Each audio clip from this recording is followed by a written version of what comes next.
A key decision is approaching on the future of public transportation here in Southern California. We're talking about the K-Line subway extension and where it will run, if anywhere.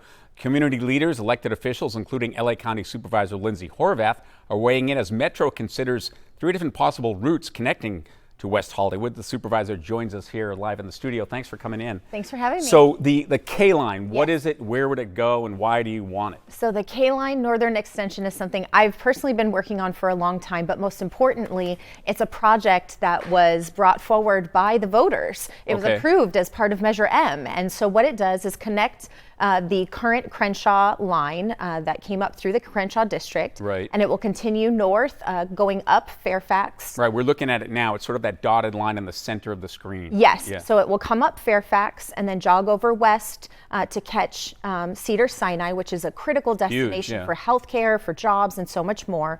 And it will come up San Vicente and come through the city of West Hollywood, connecting up to Hollywood and Highland with a terminating spur at the Hollywood Bowl. So does anybody not think this is a wonderful idea? No alignment has been in 100% agreement, but there are so many people who are supporting this, largely because this alignment, when it is finally constructed, will have 100,000 daily riders. It will have the highest ridership of any light rail line. That's half of the current ridership of the subway. In the entire country. And so we know that there's a lot of support out there. We want to connect the South Bay all the way up to the Hollywood Bowl. You can get from Torrance to the Hollywood Bowl in under an hour. It's unthinkable right now. And that can change not only how we move around the region, but how we shift our culture and get people out of our cars and into this transit system we're investing so much in. I mean, that's a generational issue.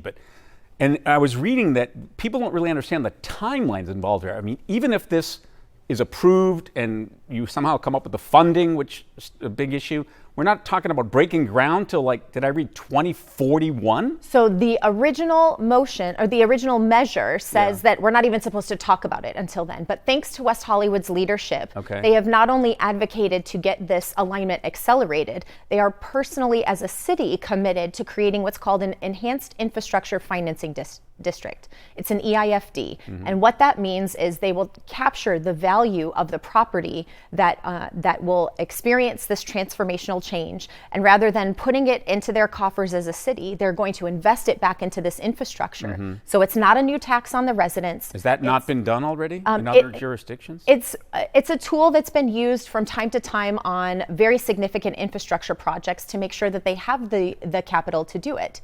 And in this case, it will allow this project to not wait until the 2040s because we know it is so transformational. Well, like, for example, we just spent a lot of time talking about finally approval of the Sepulveda Pass line. Yes, another transformational line. Similar long-term, very expensive project. Is this a similar process? So it's not as long a process, not as complicated a project as the Sepulveda alignment, but what we do know is that communities along this alignment need it now. We cannot afford to wait. This is something that will, this is one of the only north-south alignments. Well, of course, and so it not only unlocks ridership continuing up from an alignment that's already started that connects to the airport, it will unlock ridership on every existing alignment. So we have to make sure that we're making good on the investments we've already made in Metro.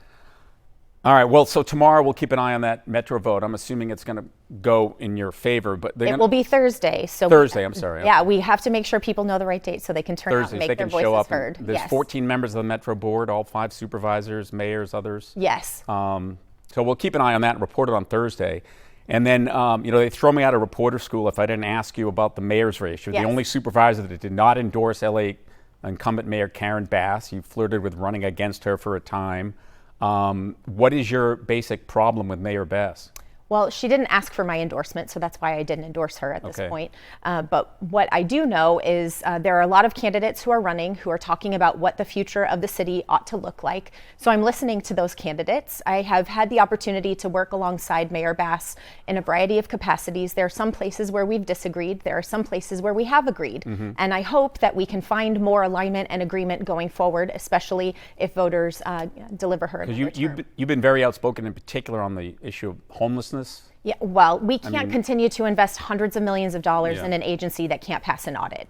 I fundamentally believe that. My colleagues have unanimously agreed with me. I mean, well, that was LASA, right? Yes, we can't continue funding LASA to do this work. We've started our own department. Right. We are now making sure that those dollars are being spent in a department we directly oversee. It was started up in partnership with the auditor controller to make sure that we know exactly where your dollars are being spent, to what end, and what impact they're making. That's the kind of change that we need to see in this system.